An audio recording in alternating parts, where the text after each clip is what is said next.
जोहार, जय निवासी मैं संकेत और आप देख रहे हैं एमएन टीवी। अंग्रेज़ों की हुकूमत से कथित तौर पर आज़ाद होने के बाद के 76 सालों में आज भारत सबसे अधिक विभाजित है। इस विभाजन को आज सबसे तीव्रता से मणिपुर में महसूस किया जा सकता है। यह बात सुनने में जितनी बुरी लग रही है, सच यही है कि मणिपुर एक नहीं है। एक है कुकी मणिपुर, दूसरा है मैतेई मणिपुर। अल्पसंख्यक और प्राय ईसाई कुकी अगर बहुसंख्यकवादी हिंसा से बच पाए हैं तो इसकी वजह है उनके पास एक इलाके का होना और हिंसा की ताकत। एक तरह से हिंसा के संतुलन ने मणिपुर में कुकी जनसंहार को रोके रखा है।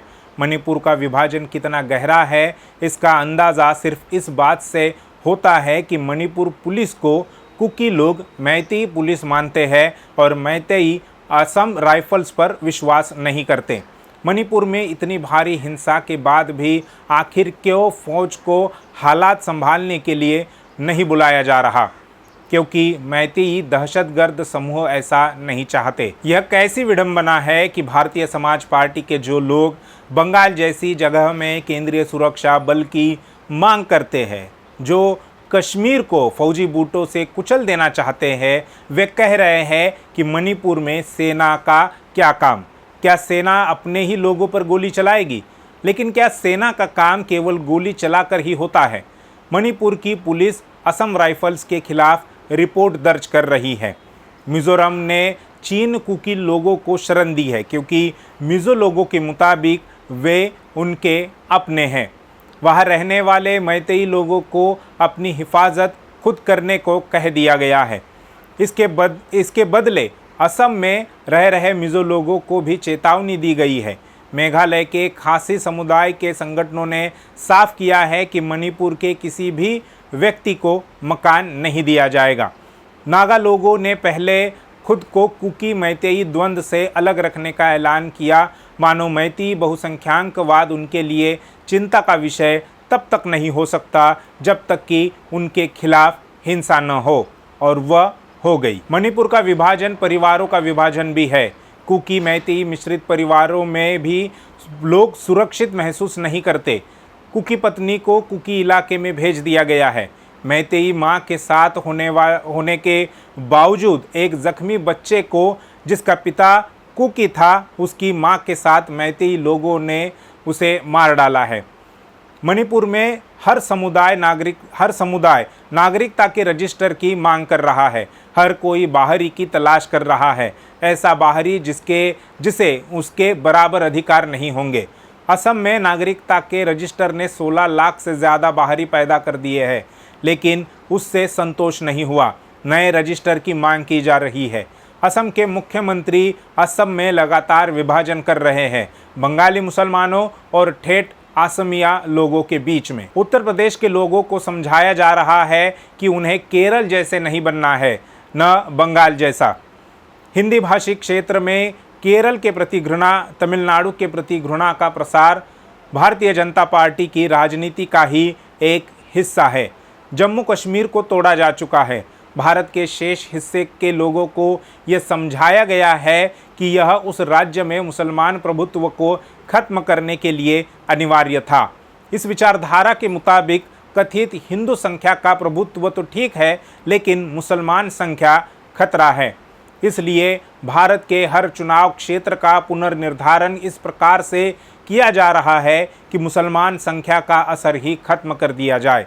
यह ऐसा विलय है जो विभाजन का दूसरा रूप है। मणिपुर के विभाजन के बाद हम हरियाणा की तरफ देखें, हजारों मुसलमान जो रोजी रोटी कमाने गुड़गांव आए थे, हिंसा के बाद अपने अपने मूल राज्यों को वापस जा रहे हैं। उन्हें रोकने की कोई कोशिश तक नहीं कर रहा। प्रशासन शायद चैन की सांस ले रहा हो कि उसे कोई संवैधानिक कर्तव्य की याद दिलाने को नहीं होगा। यह कर्तव्य है हर किसी की हिफाजत। गुड़गांव के मस्जिद के इमाम को जब उनके भाई ने कहा कि तनाव है, वे उनके पास आ जाए, तो जवाब में उन्होंने कहा कि फ़िक्र की कोई बात नहीं, पुलिस हिफाजत के लिए है, और उस पुलिस ने उनका कत्ल हो जाने दिया। कातिलों को रोकने की कोशिश की हो, इसका कोई सबूत नहीं। यानी मुसलमान पुलिस का भरोसा नहीं कर सकते, इसके लिए वे मजबूर है। उनकी स्थिति कुकी लोगों की तरह नहीं है। हरियाणा के बाकी इलाकों में मानसिक और भावनात्मक विभाजन हो चुका है। जाट समुदाय के कुछ लोग इसे पाटने की कोशिश कर रहे हैं, लेकिन बाकी की इसमें कोई दिलचस्पी नहीं है। राष्ट्र बनता इसी तरह है कि एक भाषा, एक धर्म, एक क्षेत्र के लोग दूसरी भाषा, दूसरे धर्म और दूसरे क्षेत्र का अनुभव कर सके, वहाँ उन्हें इत्मीनान का एहसास हो। हरियाणा से जो बंगाली मुसलमान वापस पश्चिम बंगाल लौट रहे हैं, वे क्या यह अनुभव नहीं कर रहे कि उन्हें अलग कर दिया गया है? भारत में जगह जगह दरारें पड़ रही है या पड़ चुकी है। इसे इस तरह कहना बेहतर होगा कि ये दरारें डाली जा रही है। इसके जवाब में कहा जा सकता है कि भारत पहले से ही विभाजित समाज है। यह जातियों में बांटा समाज है। कोई जाति किसी दूसरी जाति के साथ किस तरह का भावनात्मक रिश्ता नहीं रखना चाहती और इसीलिए विभाजन भारत के लिए स्वाभाविक है। हम एक भौगोलिक क्षेत्र में रहते हैं, लेकिन विभाजित समाजों की तरह। ऐसे समाज जो दुनियावी मजबूरी की वजह से एक दूसरे के साथ सतही कामकाजी रिश्ता रखने को बाध्य है, लेकिन जिनका कुछ भी साझा नहीं है। एक देश या राष्ट्र अजनबियों का समूह ही है। कौन सी बात है जो इन अजनबियों को मिलाकर एक राष्ट्र का निर्माण करती है? एक दूसरे के प्रति उत्तरदायित्व का अनुभव और उस उत्तरदायित्व के निर्वाह के लिए प्रयास, यही राष्ट्र बनाने की यात्रा शुरू होती है। उसी प्रकार से एक समान धरातल की खोज है जिस पर सभी साथ खड़े हो सके। राष्ट्र पूर्व समाजों में जो असमानताएं थी उनको खत्म करके जो पीछे छूटे गए हैं उनका हाथ पकड़कर आगे लाना, साथ लाना ही राष्ट्र निर्माण है। लेकिन यदि राष्ट्र प्रतियोगी हितों का समूह बन जाए, तब जब एक यह कहने लगे कि दूसरे को जो मिल रहा है वह उसकी कीमत पर, तब क्या होगा? डॉक्टर भीमराव अंबेडकर ने समानता, स्वतंत्रता, न्याय और भाईचारे की मांग की थी, जो मैत्री से संभव है। मैत्री जो लेन देन के कारोबारी रिश्तों से कहीं अधिक है। संविधान सम्मत सामाजिकता या सार्वजनिकता के निर्माण के लिए यह मैत्री अनिवार्य है। मैत्री के लिए एक दूसरे के प्रति संवेदनशीलता आवश्यक है। लेकिन क्या इस आमंत्रण को सुना भी गया है? सच तो यह है कि बाबा साहब के इस आग्रह को पूरी तरह से ठुकरा दिया गया है। इसका परिणाम यह है कि 15 अगस्त 1947 के बाद का जो भारत था, आज का भारत उसके मुकाबले में कहीं अधिक विभाजित है। और एक ब्राह्मणवादी विचारधारा जो मैत्री के सिद्धांत की जगह प्रभुत्व के सिद्धांत में यकीन करती है, इस विभाजन को इस स्तर पर गहरा कर रही है, नए विभाजन पैदा कर रही है। यह हर जगह देखा जा सकता है, स्कूलों, कॉलेजों में, मोहल्लों या नए बने अपार्टमेंट्स या कॉलोनियों में। जब सरकारी तौर पर मुसलमानों को कुछ इलाकों में घर या ज़मीन खरीदने से मना कर दिया जाए, तो क्या एक ही शहर में 2 राष्ट्र नहीं बनाए जा रहे?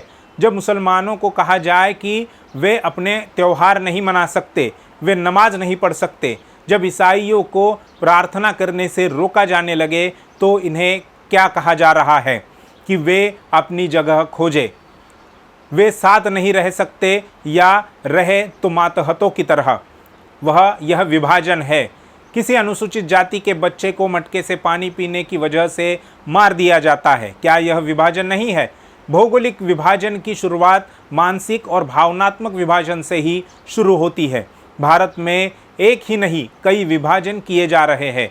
अतीत में जो विभाजन हुआ वह भी ब्राह्मणवादी सोच की वजह से, और वर्तमान में जो विभाजन हो रहे हैं उसके लिए भी ब्राह्मणवादी सोच ही काम कर रही है। क्या हम उन्हें रोक सकते हैं, या आगे की पीढ़ियां यह कहेंगी कि हमने यह सब कुछ होने दिया? अतीत के विभाजन को याद करने से बेहतर वर्तमान के विभाजन को देखना और उसे रोकना है।